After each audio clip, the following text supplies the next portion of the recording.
तो एक मॉलिक्यूल के बनने के लिए 1 पार्ट हाइड्रोजन का बाई वेट होना चाहिए और 8 हिस्सा ऑक्सीजन एटम प्रेजेंट होना चाहिए बाई वेट, तभी आपको एक वाटर मॉलिक्यूल फॉर्म होगा। अब चाहे आप सी वाटर से वाटर को टेक करें, रेन वाटर से वाटर को टेक करें, टैप वाटर से वाटर को टेक करें, किसी भी सोर्स से आप टेक करेंगे, हमेशा जो वाटर मॉलिक्यूल है उसमें हाइड्रोजन और ऑक्सीजन एटम का जो रेशियो होगा बाई वेट 1:8 होगा। अगर 1:8 से 2:8 हुआ, वाटर फॉर्मेशन नहीं होने वाला। अगर 1:8 के बजाय 3:7 हो गया, वाटर का फॉर्मेशन नहीं होने वाला। आई होप आप इस बात को समझ रहे होंगे। आइए थोड़ा सा नेक्स्ट एग्जाम्पल के जरिए से इसको थोड़ा सा और समझते हैं। अच्छा, एक एग्जाम्पल और लेने जा रहे हैं। यहाँ पे हम कार्बन डाइऑक्साइड की बात कर लें। यहाँ पे अब देखिए, कार्बन डाइऑक्साइड जो गैस है, अब चाहे ह्यूमन रिलीज करे कार्बन डाइऑक्साइड गैस को, या कोई जानवर रिलीज करे, कोई एनिमल, गौर करें, कार्बन डाइऑक्साइड गैस चाहे इंसान कोई रिलीज कर रहा हो या कोई जानवर रिलीज कर रहा हो, अगर आप कार्बन डाइऑक्साइड में इनके कंपोनेंट्स की बात करेंगे तो जो कार्बन डाइऑक्साइड गैस है वो एक कार्बन एटम और 2 ऑक्सीजन एटम से बना है। सिमिलरली एनिमल में भी यही काम होने वाला है। जब आप इसका एक सिंपल रेशियो देखेंगे बाई वेट, तो आप क्या पाएंगे, कार्बन के एटॉमिक वेट 12 और एक ऑक्सीजन के एटॉमिक वेट आपको मालूम है 16 होता है। सो जो 2 एटम की बात करेंगे तो कितना हो जाएगा, 32 हो जाएगा। अब आप इसे जब सिंपलीफाई करेंगे तो आप क्या पाएंगे, 3:8, 4 3 12, 4 8 32। सिमिलरली जब आप इसका करेंगे तो इसमें भी आप वही पाएंगे 3:8। तो इसका मतलब ये है कि कार्बन डाइऑक्साइड गैस का अगर मुझे 1 मॉलिक्यूल बनाना हो, 1 मॉलिक्यूल अगर हमें फॉर्म करना हो, तो कार्बन बाई वेट 3 हिस्सा होना चाहिए, ऑक्सीजन बाई वेट 8 हिस्सा होना चाहिए, तभी आपको एक मॉलिक्यूल कार्बन डाइऑक्साइड गैस का मिलने वाला है। आई होप आपको ये बात समझ में आ रही होगी। ओके, तो इसका मतलब कार्बन डाइऑक्साइड को अगर फॉर्म करना है तो 3 हिस्सा कार्बन, 8 हिस्सा ऑक्सीजन होना चाहिए बाई वेट, तभी आपको कार्बन डाइऑक्साइड गैस मिलने वाली है। ओके, तो आप चाहे जानवर के मुंह से उसको टेक करें, चाहे इंसान के ज़रिए से टेक करें, किसी भी सोर्स से ये निकाला जाएगा। हर जगह कार्बन डाइऑक्साइड में जो प्रेजेंट एलिमेंट हैं वो हमेशा हर जगह सेम होंगे, हमेशा हर जगह एक फिक्स वेट में, एक फिक्स वेट में एक फिक्स रेशियो में होंगे, बाई वेट होंगे। ओके, कहीं भी चेंज होने वाला नहीं है। अच्छा, इसको थोड़ा सा और इलेबरेट करते हैं और इसको एक एक्सपेरिमेंट के जरिए से समझते हैं।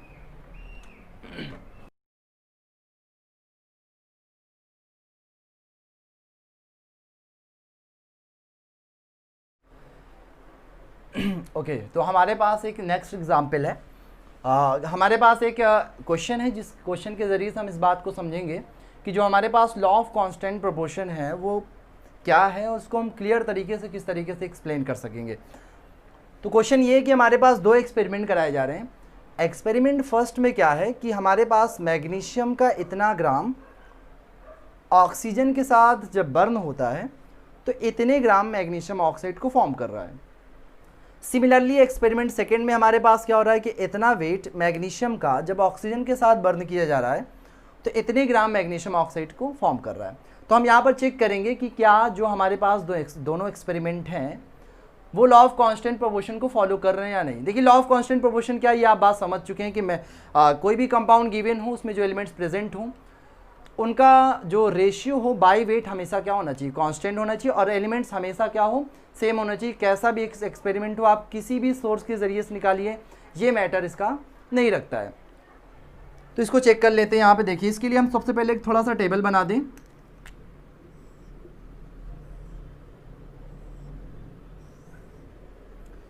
ये हमने यहाँ पर एक्सपेरिमेंट लिखा, ये मैग्नीशियम है, ये ऑक्सीजन है, और यहाँ पर मैग्नीशियम ऑक्साइड ऑक्सीजन मिल करके मैग्नीशियम ऑक्साइड बना रहे हैं। अब एक्सपेरिमेंट फर्स्ट की अगर बात की जाए तो एक्सपेरिमेंट फर्स्ट में जो मैग्नीशियम है उसका कितना वेट लिया गया है, 0.243 ग्राम। ये मैग्नीशियम का जो वेट है वो ग्राम में गिवन है, और जो मैग्नीशियम ऑक्साइड फॉर्म हो रहा है वो कितना हो रहा है, 0.4030 ग्राम। सो ये भी ग्राम में है। अब अगर हमें ऑक्सीजन का वेट पता करना है तो क्या करना होगा, मैग्नीशियम ऑक्साइड का जो टोटल वेट है उसमें से हम मैग्नीशियम के वेट को माइनस करेंगे तो ऑक्सीजन का वेट ग्राम में हमें तुरंत पता चल जाएगा। तो थोड़ा सा माइनस करके चेक कर लें, तो यहाँ पे भी हम 0 मान लें, 0 में से 0 को माइनस कराएंगे तो 0 हो जाएगा, 3 में से 3 को हटाएंगे 0 आ जाएगा, यहाँ पर 10 हुआ, 10 में से 4 को हटाएंगे 6 आ जाएगा, यहाँ पर 3 हुआ, 3 में से 2 को हटाएंगे 1 आ जाएगा, ये पॉइंट हो जाएगा। ठीक है। एक्सपेरिमेंट सेकेंड की अगर बात की जाए यहाँ पे, तो एक्सपेरिमेंट सेकेंड में क्या है कि इतना वेट मैग्नीशियम का लिया जा रहा है 0.182 ग्राम, और जो मैग्नीशियम ऑक्साइड फॉर्म हो रहा है वो कितना फॉर्म हो रहा है, 0.302 ग्राम। थोड़ा सा माइनस करके चेक कर लेते हैं कि यहाँ पर ऑक्सीजन का वेट कितना है। सो 2 में से 2 को हटाएंगे 0 आ जाएगा, 10 में से 8 को हटाएंगे यहाँ पर 2 आ जाएगा, और यहाँ पर 2 बचेगा, 2 में से 1 को हटाएंगे 1 आ जाएगा, 0.0। ओके, तो हम यहाँ पर देख लें कि यहाँ पर जो लॉ ऑफ कांस्टेंट प्रोपोर्शन है वो पूरी तरह से फुलफिल है या नहीं है। देखिए, गौर समझें। एक्सपेरिमेंट फर्स्ट की बात अगर करें, हम एक्सपेरिमेंट फर्स्ट की बात करें तो एक्सपेरिमेंट फर्स्ट में क्या हो रहा है, यहाँ पे एक्सपेरिमेंट फर्स्ट में क्या हो रहा है कि अगर हम मैग्नीशियम और ऑक्सीजन का रेशियो देखें, मैग्नीशियम और ऑक्सीजन का रेशियो देखें, तो मैग्नीशियम कितना है यहाँ पे, मैग्नीशियम हमारे पास है 0.2430 इस टू, जब हम ऑक्सीजन की बात करेंगे तो ऑक्सीजन हमारे पास क्या है, 0.1600। अब इसको थोड़ा सा डिवाइड करें,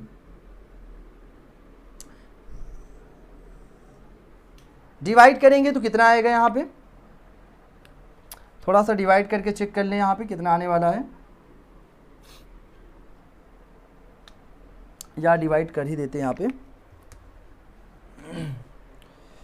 0.2430 डिविजिबल बाई 0.1600, 1.518। जब आप इसे सॉल्व कर रहे हैं तो 1.518 आ रहा है सॉल्व करने पर। सिमिलरली अगर हम सेकेंड एक्सपेरिमेंट की बात करें यहाँ पे, ये इस एक्सपेरिमेंट की, तो सेकेंड एक्सपेरिमेंट में अगर आप निकालेंगे तो सेकेंड एक्सपेरिमेंट में मैग्नीशियम और ऑक्सीजन का जब आप रेशियो निकालेंगे, मैग्नीशियम इस टू ऑक्सीजन करेंगे, तो मैग्नीशियम का यहाँ पर वेट कितना है, 0.182 इस टू, ऑक्सीजन का वेट यहाँ पर दिया है 0.12।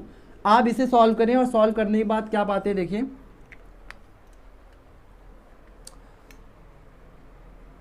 0.182 डिविजिबल बाई 0.12, 1.51। इसे भी जब आप सॉल्व कर रहे हैं तो 1.51 पा रहे हैं।